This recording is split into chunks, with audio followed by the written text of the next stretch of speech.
Good morning students. आज हमारा topic है टेंसेस। तो आज हम पढ़ेंगे टेंसेस के बारे में। टेंसेस तीन तरह के टेंस होते हैं, एक प्रेजेंट टेंस, दूसरा पास्ट टेंस, तीसरा फ्यूचर टेंस। प्रेजेंट टेंस को हिंदी में हम बोलते हैं वर्तमान काल, पास्ट टेंस को भूतकाल और फ्यूचर टेंस को भविष्य काल।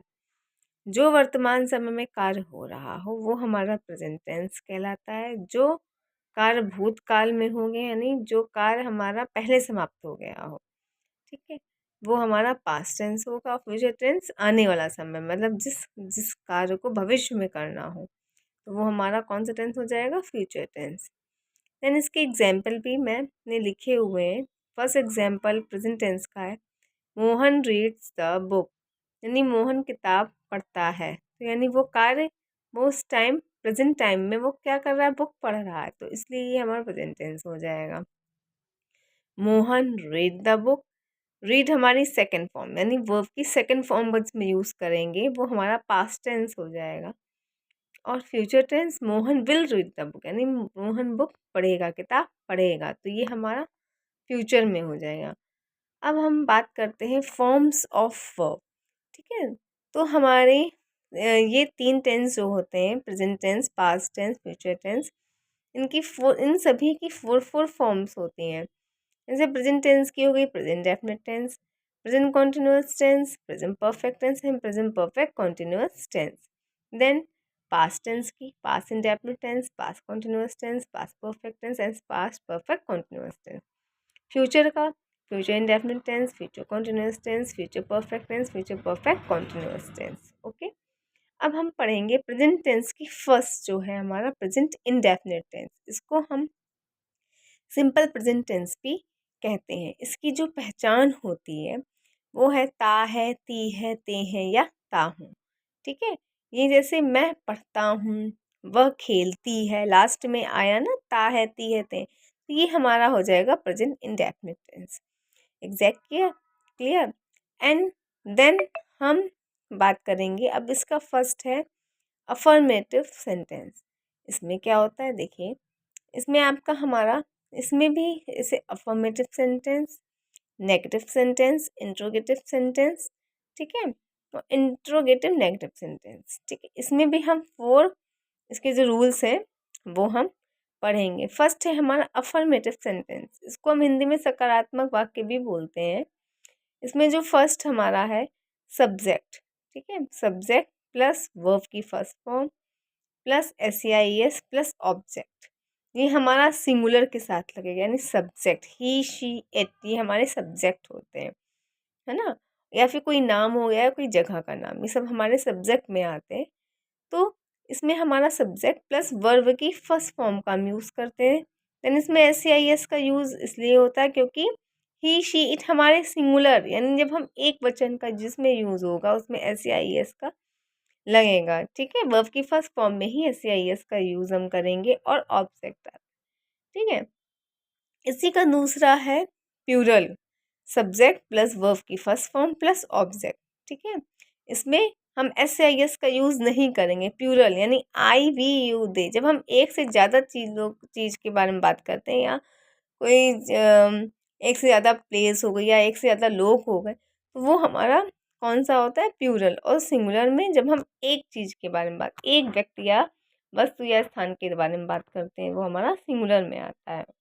ओके, तो इसमें सब्जेक्ट प्लस वर्ब की फर्स्ट फॉर्म प्लस ऑब्जेक्ट, ठीक है। इसमें SEIS का यूज़ हम नहीं करेंगे। ओके, फिर देन हमारा आता है नेगेटिव सेंटेंस। अब नेगेटिव सेंटेंस क्या होता है, अब इसमें नकारात्मक वाक्य, इसमें हम नहीं का यूज़ करते हैं। ओके, तो इसमें फर्स्ट है subject plus does not plus verb की फर्स्ट फॉर्म और प्लस ऑब्जेक्ट। डज नॉट का यूज़ हम करेंगे सिंगुलर के साथ, ओके, और subject plus do not plus verb की फर्स्ट फॉर्म प्लस ऑब्जेक्ट, इसका यूज़ हम करेंगे प्लूरल के साथ। ओके, तो सिंगुलर के साथ हम डज नॉट का यूज़ करते हैं, प्लूरल के साथ हम डू नॉट का यूज़ करते हैं। ये हमारा रूल है प्रेजेंट इंडेफिनिट टेंस का। ओके, अब हम थोड़ी इसकी एक्सरसाइज कर लेते हैं। जैसे ये फर्स्ट है, वह विद्यालय जाता है, ठीक है, तो इसमें क्या है, ही गोज टू स्कूल। अब वह हमारा क्या है, सिंगुलर है, तो इसके साथ हम गोज, वर्ब की फर्स्ट फॉर्म गो, गो हमारी फर्स्ट फॉर्म होती है, तो गो के साथ हमने ईएस का यूज किया है ना। ये हमारा फर्स्ट रूल है, यानी अफर्मेटिव सेंटेंस। ठीक है, वह विद्यालय जाता है, सिंपल सेंटेंस है, अफर्मेटिव। तो ही गोज टू स्कूल, ता है आया है लास्ट में, इसलिए हम ही गोज टू स्कूल हो जाएगा। तुम बाजार जाते हो, you go to market. Okay, अब इसमें यस का यूज क्यों नहीं हुआ, क्योंकि यू हमारा क्या है, प्लूरल है, इसलिए हम इसमें एस का यूज नहीं करेंगे। यू गो टू मार्केट, ये हमारा प्रेजेंट डेफिनिट टेंस का अफर्मेटिव का रूल, जिसमें मैंने इसमें अप्लाई किया है। ओके, थर्ड है हमारा मैं पत्र लिखता हूँ। ठीक है, तो क्या हो गया, आई राइट अ लेटर। मैं, आई क्या है, प्लूरल है, इसलिए इसमें इसमें भी हम वर्ब की फर्स्ट फॉर्म सिर्फ राइट हो गई, इसमें भी हम इसका यूज नहीं करेंगे क्योंकि ये क्या है, प्लूरल है। आई हमारा क्या है, प्लूरल है। राम और श्याम पढ़ाई करते हैं। ठीक है, देन क्या होगा, राम एंड श्याम स्टडी। ठीक, अब इसमें भी हम ऐसे यस का यूज नहीं करेंगे क्योंकि राम एंड श्याम दो लोग की बात की गई। मैंने क्या बोला था, सिंगुलर में सिर्फ एक व्यक्ति, वस्तु या स्थान की बात की जाएगी। इसमें दो लोग हैं, राम और श्याम, इसलिए क्या हो गया, Ram and Shyam study. Okay, फिर है ये लड़के शोर करते हैं। ये लड़के यानी बहुत सारे लड़के हैं, तो these boys make a noise. Okay, अब बॉयज है तो ये हमारा प्लूरल है ना, क्योंकि क्या लिखा, ये लड़के यानी बहुत सारे लड़के हैं, तो these boys make a noise. ठीक है, शोर करने की नॉइज होती है, इनका नॉइज। ओके, फिर है वे मैदान में खेलते हैं। वे यानी दे हो गया है ना, वे हमारा प्लूरल है, they play in the garden. Okay, अब इसमें हम प्ले क्यों लिखें, क्योंकि दे हमारा क्या है, प्लूरल है। ठीक है, हम उसका इंतज़ार करते हैं, यानी वी वेट फॉर हिम, यानी हम उसका इंतज़ार कर रहे हैं, तो इसमें हम यूज़ करेंगे वी वेट फॉर हिम का मैंने इसमें यूज़ किया है। ठीक है, देन हमारा आ गया, फिर वे तुम्हारा अपमान करते हैं, दे इंसर्ट यू। ठीक है, इसमें दे इंसर्ट यू क्यों हुआ, क्योंकि वे क्या है, प्लूरल है।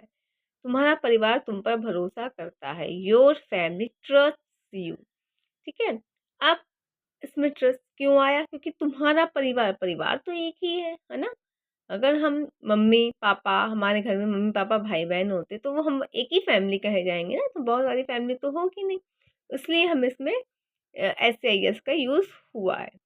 फिर नेक्स्ट है, मैं तुम्हारा प्रस्ताव स्वीकार करता हूँ, तो आई एक्सेप्ट योर ऑफर या प्रपोजल।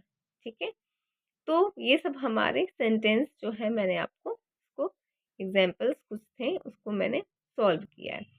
अब देन हमारा, अब नेगेटिव के मैंने बताया, तो नेगेटिव के भी हम लोग देख लेते हैं। जैसे लिखा है, राम पत्र नहीं लिखता है, Ram does not write a letter. Ram, Ram क्या है, एक पर्सन है ना, तो इसलिए हमने इसमें डज नॉट का यूज किया है। और वर्ब की फर्स्ट फॉर्म क्या है, राइट। अब राइट में हम एस का यूज नहीं करेंगे, क्यों, क्योंकि जो डज का हमने यूज पहले कर दिया है ना, हमारी हेल्पिंग वर्ब क्या है, डज, तो इसमें ईएस का यूज हुआ है कि नहीं हुआ है, हुआ है, तो इसलिए हम जब वर्ब में हम राइट ही लिखेंगे। ठीक है, हम इसमें राइट्स नहीं लिख सकते क्योंकि डज हमने पहले ही ईएस का यूज किया हुआ है ना, डू के साथ ईएस लगा तो डज हो गया, समझ में आया। फिर मेरा मित्र यहाँ नहीं आता है, my friend does not come here. यहाँ भी हमने डज नॉट का यूज किया, मेरा मित्र, मित्र मतलब एक मित्र की बात की जा रही है, एक दोस्त की बात की जा रही है, इसलिए डज नॉट का यूज हम यहाँ पे करेंगे। नेक्स्ट है, तुम खाना नहीं खाते हो, नहीं, तो you do not eat the food. अब इसमें डज नॉट का यूज क्यों नहीं हुआ, क्योंकि ये क्या है, यू क्या है, हमारा प्लूरल है, हमने क्या बताया था, प्लूरल के साथ हम डू नॉट का यूज करते हैं। देन वे कभी झूठ नहीं बोलते हैं, तो दे नेवर टेल अ लाई। अब देखिए, जहाँ कभी आ जाए, जहाँ हमारा जिस भी सेंटेंस में कभी कभी यूज होता हो, उसमें हम नेवर का यूज करते हैं। ठीक है, इसमें हम ऐसे आई एस का यूज नहीं करते, कभी के लिए ही हम सिर्फ नेवर का यूज करेंगे। ऐसे वे कभी झूठ नहीं बोलते, तो दे नेवर टेल अ लाई। ये शरारती बच्चे मुझे परेशान नहीं करते हैं। These naughty children do not disturb। ठीक है, मी, मुझे है ना, तो मी आ गया। These यानी बहुत सारे बच्चे हैं, तो डू नॉट का यूज हुआ है। तुम लड़कियों को नहीं चिढ़ाते हो, you do not tease the girls. अब लड़कियां यानी बहुत सारी लड़कियों की बात की गई, तो इसलिए हमने डू नॉट का यूज किया है। नेक्स्ट है, राजा के सैनिक चोरों को नहीं पकड़ते हैं, द किंग्स सोल्जर्स, है ना। राजा के सैनिक, सैनिक एक तो होते नहीं है ना, पूरा होता है ना सैनिक का, मतलब पूरा झुंड होता है, पूरा उनका ग्रुप होता है ना। तो इसलिए हमने the Kings soldier do not catch the thief, है ना। नेक्स्ट है, मेरा भाई नई कंपनी की स्थापना नहीं करना चाहता है, तो my brother does not want to establish a new company. Okay, अब इसमें हम does not, my brother, brother तो एक ही है, तो डज नॉट का यूज हुआ है। हम सफ़र नहीं करते हैं, we do not travel, we क्या है हमारा, प्लूरल है ना। तो हम इसमें वी यानी हम दो लोग की बात की जा रही है या दो से अधिक लोग की बात की जाएगी, तो वी डू नॉट ट्रेवल। मेरे पिताजी संस्कृत नहीं पढ़ाते, my father does not teach Sanskrit. ठीक है, यानी कि मेरे पिताजी संस्कृत नहीं पढ़ाते, तो इसमें हमने डज नॉट का यूज़ किया हुआ है। ओके, अब ठीक है, तो मैं आशा करती हूँ कि आपको मेरा ये वीडियो पसंद आया होगा। अभी हम सिर्फ नेगेटिव तक ही आपको पढ़ाते हैं, इसी के बारे में बताते हैं। देन कल हम शुरू करेंगे इंट्रोगेटिव सेंटेंस। ठीक है, इसी का हम एक पार्ट शुरू करेंगे नेक्स्ट, वो हमारा interrogative. Okay, thank you student.